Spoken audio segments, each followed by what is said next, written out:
When learning a new language, can you learn directly from the source, or do you have to go through Chinese first? When learning a new word, many Chinese speakers feel that they have to write the corresponding Chinese word. When learning a phrase or a sentence, they feel they have to think of the equivalent Chinese phrase or saying before they can move on. I call this learning English through Chinese, because you're constantly viewing English through the lens of Chinese. If you're in the habit of learning English through Chinese, here's what usually happens.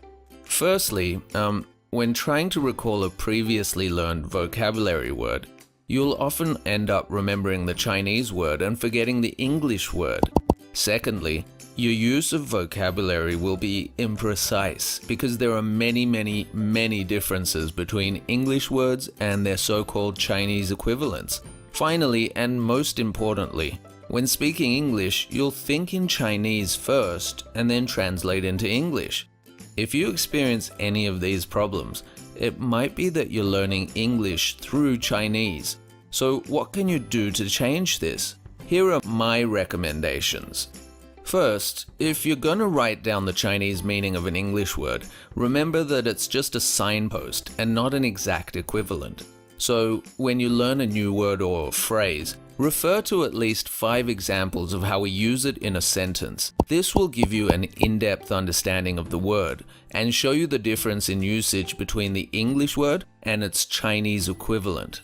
Second, remember that the best way to learn English is from the source itself, not through Chinese. Students who improve the fastest directly listen to and read a lot of English material.